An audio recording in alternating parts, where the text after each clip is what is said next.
Hi guys, welcome back to my channel. Thank you for stopping by today. So I've been in Rwanda for the past 5 days.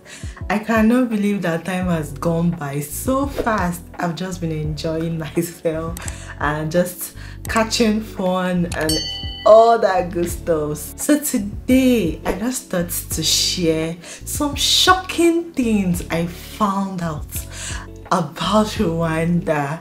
Like being in Nigeria, where I'm coming from, this is more of like a culture shock.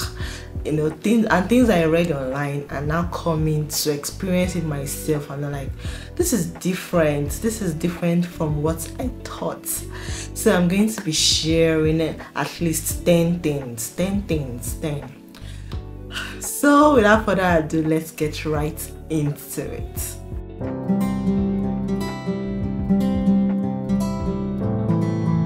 So the first thing that shocked me, like this one shocked me a lot, because I was like, are we not in the same Africa? Is that Rwanda is cold. Like it is so cold. Coming from Nigeria where it's wave like is a normal thing. Most of the year is usually hot. But now coming to Rwanda, like when Africa, why is Africa giving me UK vibes? It is cold. So immediately I got down from the plane, the cold eats me. It's cold here also. Yeah, I like that it's cold. You like it? Yes. I'm like, no, this country is cold. And I've been here for 5 days and I can count how many times the sun has come out. Like I even washed my clothes and I dried it outside, and my clothes has not dried in 3 days. That's how bad it is. It has also been raining, and our tour guide told us that this is the warmest. Like we came during summer. This is March. This is the warmest. March, April. This is the warmest, and it is cold, guys. It is cold. So if you did not know before, make sure you bring your sweaters, your jackets and all that, because Rwanda, it's cold. And this can be attributed to the fact that this country is, they call it the country of 1,000 hills and mountains. So they have a lot of mountains, they have a lot of hills, so that is why it is cold. They are closer to the sky, so that is why it is cold. Now the second thing I'm going to be talking about is that Rwanda is clean, sparkling clean. Like for an African country, this country is clean. You cannot find paper on the floor, you cannot find biscuit liner. You know how Nigerians eat and drop it inside the bus or throw it outside the window? No, you can't do that here. It's a cultural thing. Cleanliness is a cultural thing. Over the years, everybody has learned to manage their trash well. There are also people cleaning the roads. We even saw them painting the roads. Everywhere is just neat. Like I give it to them, and I heard that this country is the cleanest country in Africa. I can attest to that. It is sparkling clean. Like I give it to them. I love that about this country. It is so clean and it is so fine. I'm coming to that. The transportation system is on point. It's on point. Oh god, this is really painful as a Nigerian, but I know some people are of the school of thought that you can't compare Nigeria in size to Rwanda, but we need to learn a lot from this country. This country, they've gotten their transportation system. Now, this country is landlocked, meaning they do not have access to the ocean. So their major transportation, not even major, like the only one I have seen is by the roads. But the roads are freaking good. Like even when we went to the villages, like the remote parts, it is good. It is that good. Imagine traveling to, I can't really remember any remote parts in Nigeria, but maybe the north, you know, those places that are usually farms, and yet you are still seeing very good roads. Everywhere in this country is connected by the roads, and the roads are good. Then they use buses. They use all this what's the name of this bus we use in Nigeria? Ace bus. Yes, they use them for their local transportation. They do not have downfall and all those Mara and all those rugged looking buses that we have in Nigeria. They do not have it. Another thing they use, which is also very cheaper, are the bikes. You see a lot of bikes. Bikes are cheaper than taxis, so know that. And the bikes only take one passenger at a time, and you have to use your helmet. Every freaking person in this country that is on a bike is using their helmet. Lagos just left the WhatsApp group. Like, Lagos can never. I know they tried to enforce helmets in Lagos, but they went back to their default setting, and a lot of places have even been banned. Bikes have been banned in a lot of places. But it's so beautiful to see that they have bikes here, and they are using them well. Like, helmet safety is very important. That even leads me to something. They utilize the zebra crossing here. So we're going on the road and we're about to cross or climb, and we're like, hey, please run. And everyone just looking at us like, where are these people from? Why you behaving like bush people? Once you step on the zebra crossing, cars, bikes, everybody is going to wait for you to pass. Nigeria, my country, please, when are we going to start implementing zebra crossing? And if you try that in Lagos, they will say, are you a zebra? Are you a zebra? They use the zebra crossing here, and if you cross somewhere that is not on the zebra crossing, the police is going to fine you. So everybody uses the zebra crossing, and it is effective. The fourth thing that shocked me about Rwanda is that this country has 24 hours electricity supply. Hey God. 24 hours, like, we have 5 days, they've never taken the lights. Although when we went to the market, the popular market, like the local market, they took light for like maybe 2 minutes, they brought it back. Just 2 minutes, they brought it back. And I'm like, what happened to the light? I'm like, they don't know, but it will soon come up. And within 2 minutes, it came up. There is lights. When there's lights, there's going to be developments. That's why you find a lot of whites are here. Like, they can barely go 2 meters, you will meet a white person. A lot of Asians are here, a lot of Americans. We saw a lot of Indians. We saw a lot of Middle East people. I don't know, maybe Iraq, because they were on scarves. They are here. Even this hotel or apartment that I'm lodged in is owned by Chinese. Like, they are the owners of this entire place. They have a Chinese supermarket and all. So that's when things are working, you know, it's going to bring in investors, foreigners and all. I really wish we had 24 hours light in Nigeria. But when we work in progress, we'll get there someday. They take noise pollution very like a big deal. You don't go about start making noise. So we find out that there are churches, they do not use all those loudspeakers that we have in Nigeria. They don't use them. Even their mosques, you would hardly know that anything is going on there. On Sunday when we went out, we did not hear praising the Lord. We did not hear drums. We did not hear anything. And it was a Sunday morning, Easter for that matter. And when we were coming back, we saw people trooping out of church, meaning that people actually went to church. But they are not making noise about it. So the noise pollution is regulated. Nobody is horning excessively. Bum, bum, bum, bum, bum, bum, bum. Like in Lagos, nobody is horning like that. Everybody is easygoing. Noise level is low. Just calm environment. And I love it. I really, really love it. In fact, I'm even thinking it's like I should come and live here for 2 years. Now, the fifth thing I'm going to talk about is their language. So when I was coming, I read online that English, French, and their local language, I don't know what it's called, but let me call it Rwandese. is their local language. Those are the 3 main languages that are spoken. Then Swahili, yes, Swahili. But I was shocked. So if you speak English to a local man, they don't understand. Like, it's like their English is different. You have to repeat it like 5 times. But if you speak French to them, they will respond better. But I think, yes, they are teaching them English. I think they are trying to incorporate more English in the society, I know.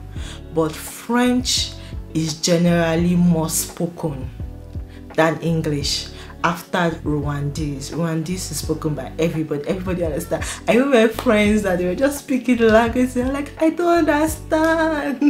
And she was like, oh, we are making efforts to learn English. You guys to make efforts to also learn our language. I'm like, okay. Oh yeah, So I want to place an order. Mishaede. Oshaga spaghetti bolognese. Oshaga. Okay. Oshaga singai. Okay. But yeah, I'm learning French, and I'm sure that if I come and live here for like 1 year, I'll be able to speak it well, because everybody is just telling you bonjour, comment ça va bien merci, comment était la journée bien merci, comment était la travel. And your French is sweet. So I love that about this country. Also, I heard that. Not that I heard, I actually even read that they were colonized by French. So that's why a lot of people can speak French. I even met some kids at the beach and all they can speak is French. They don't understand English, but their dad understood English. Now some people understand English, don't get me wrong, but the English is not fluent. Like, it's English that you are speaking with them and you have to repeat yourself to even understand what they are saying. You have to listen well. So it's not normal English, but if you speak French to them, they are more fluent. And if you can speak their language, it's a plus. The clubs here closed by 2 a.m. Can you believe that? I'm not a club person, but I was shocked to hear that. So part of our group trip, we went out, and she was telling us that whatever I want to do, let's do it fast though, because by 2 a.m.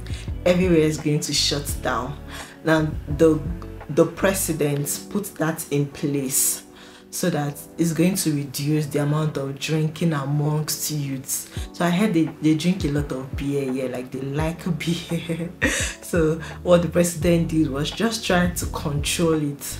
So everywhere shuts down at 2 a.m. The clubs, the lounges and all that. Everybody goes to your house. So you need to go early. Everything starts like 11 a.m. and shuts down by 2 a.m. So take note of that if you are coming to Rwanda. I don't even know what number I am right now, but I think I'm number 8. Number 8 shocking thing is that everybody loves the president. Like, when they are speaking about their president, I'm like, what did the man do? I'm like, So if you look at the history of Rwanda, about 30 years ago, about when I was born, April 7th, I was born April 11th. So 30 years ago, April 7th, they had the genocide. That was the first day of the genocide, where the Hutus were killing the Tutsis. And very horrible experience. I've been to the genocide center, very horrific. I don't even want to remember it. But it's so nice to see that these people have risen from that dark past and to become what they are today. It's very, very impressive, and they owe that to their government, especially their president. Immediately after the war, I think they had one president, then the next one, he has been in control for more than 25 years. He has been the president of this country, and he's doing well, I must confess. Because like I said, the place is neat, there's security, there are police everywhere, the place is safe, like things are working. So I get why they love their president so much. They do not speak bad about him. And in our tour guide was telling us that sometimes he just does tours. He goes around, he finds out feedback from the locals, like what can we do better, what is even helps them to settle disputes, and maybe direct you to the person that you are your mayor and things like that. So they love their government here because the government is working. The ninth thing I'm going to talk about is their money. So when I came in, I changed $200, and that was around 265,000 Rwandan franc. The name of the currency is called Rwandan franc. And that was a lot of money. I was like, hey, I'm gonna ball in this country. I'm gonna enjoy myself. I'm going to spend. And I found out that the note started from 5,000. So the highest currency they have is 5,000 Rwandan franc. Now I know why they use 5,000. That is because of inflation. Things are expensive. But if you look at it, it's comparable. Their money is comparable to naira, because one naira to a dollar. $1 in naira is actually like, as at when I left Nigeria, 1415, that range. And theirs $1 is around 1315 Rwandan franc. So it's kind of comparable, but the things you would use that same money to buy, that's where there's now difference. So I know Nigeria things are expensive, but since are not as expensive as they are in Rwanda, know that things are expensive here. So if you want to buy like a shirt, you would start hearing like 18,000 Rwandan franc for their local shirt. To you want to eat for bread, you start hearing 6,000. At the point I even had to tell, it's like give people like 1,000. So everything is 1,000. Kilo day, why is there no bread of 1,000 at least? Or there's nothing of 500. Maybe like sweets you get for 500. Another thing is that they use coins here. So they have 100 Rwandan franc coins, so they can give you change in coins. That I like. But now I know why we're against getting the 5,000 naira notes in Nigeria, because I think when you have those higher currencies, it brings about inflation. So they know that you can easily count 5,000 naira Rwandan franc and pay for something of 20,000. I was just hearing 1,000. So inflation is high, things are expensive. Maybe because I'm in Kigali though. I'm sure when we go to the remote parts, because we actually passed by but we didn't stop to buy local food there, maybe things will be cheaper. But in Kigali, things are expensive, even more than in Nigeria. Guys, do you know that they do not use nylon in Rwanda? Like everywhere we're going to buy things, we're giving these paper bags. So when we ordered food from a Nigerian restaurant, this is the paper bag we're giving. They do not use nylon. There is nothing like nylon. No matter what you buy, you're going to be given a paper bag. I even have like a collection of my paper bags. So this, all the supermarkets I went to, all the shops, even when I went to buy clothes, everything, paper bags. Including when I went to buy drink and wanted to do takeout, we're giving this paper plastic. Oh, what did I say? Plastic cake. We're giving this paper cup. See, paper cup. When we had bubble tea. So they are so conscious of the environment. Nobody's giving you nylon. Yes, they use plastic for bottles. I saw plastic water bottles, but majorly paper is what they use so as to save the environment. That is very, very thoughtful of the government and the people. Nigeria, please, my country, we need to work on our environment. We need to stop using plastic. We need to start embracing paper.